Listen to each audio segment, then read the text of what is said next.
So that's why wave function realism does not give the role to space-time that it should. And here's another worry. Wave function realism prefers the Schrödinger picture over the Heisenberg picture. And that is something that would be, it would be desirable to be able to treat the two on a par, because that's how physicists usually think about it, and it would reflect a kind of obvious symmetry that is in the mathematical formalism.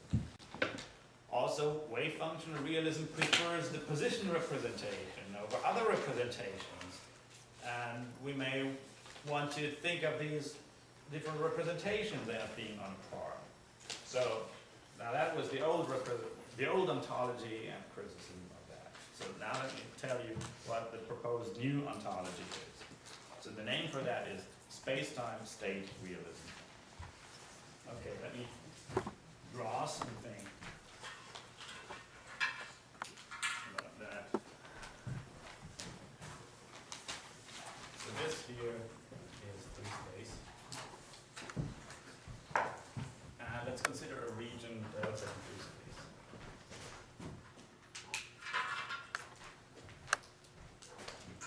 Okay, here's the region delta. Now, before I tell you what the ontology is, let me first give you a few mathematical facts to put you in the right framework. So let me write script F for the relevant Hilbert space. The relevant Hilbert space here in quantum field theory is a Fock space. Now, here's a region. Here is its complement, the outside. Now, associated with this region, delta is some space, and the entire space is obtained as the tensor product of two Fock spaces, one associated with delta and one associated with its complement. This is different from the situation, say, in one particle quantum mechanics. In one particle quantum mechanics, there is some subspace associated with delta and some subspace associated with its complement, and the entire Hilbert space is the sum of the two rather than the tensor product. Okay, so in this way, the situation here is different, and the difference has to do with the fact that if you take the Fock space of a sum of spaces, then you actually get a product of the corresponding Fock spaces. Good. Now, think of following as given some vector in Fock space or a density matrix on Fock space. Now, consider the following. With every region, there's associated a reduced density matrix. Think of it as this kind of tensor product. You take the partial trace over the trace outwards outside. Good. You get some density matrix associated with that region. Now the ontology is the following. You take the family of these density matrices for all regions of free space. Okay, so the ontology is a family of operators such that for every region in free space, you know there's naturally associated a Hilbert space with that region. You have an operator on that Hilbert space, a density operator in fact. So that's the ontology.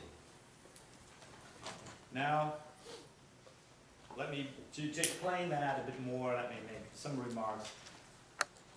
First, to specify this family of spaces with every region in free space, some Hilbert space, this is already kind of halfway towards defining something like a position representation in the Fock space, right?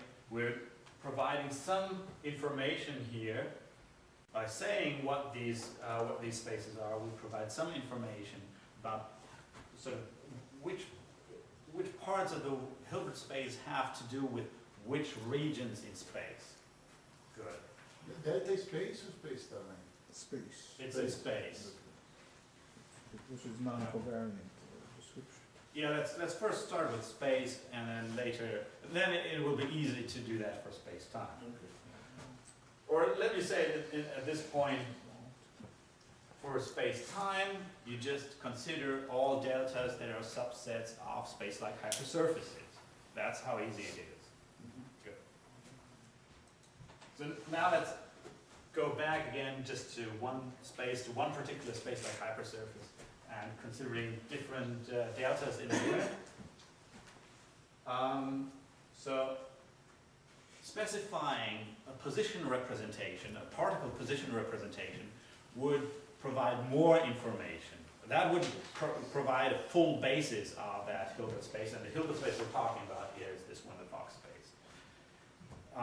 So we're doing less than that. We're giving partial information that could be read off from the complete particle position representation, but it's less information. So this is what I mean by saying it's halfway towards specifying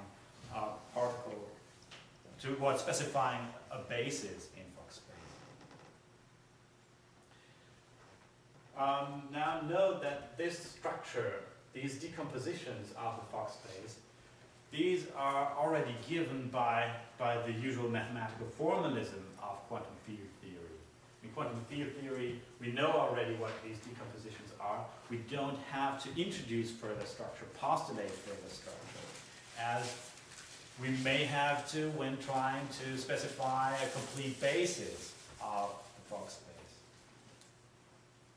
Good.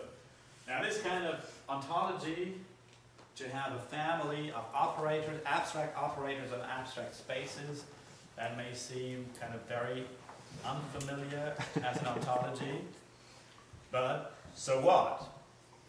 Here's an example. Electromagnetic fields in classical physics, they're in a sense unfamiliar as well, because we're not born with an intuition about what the nature of electric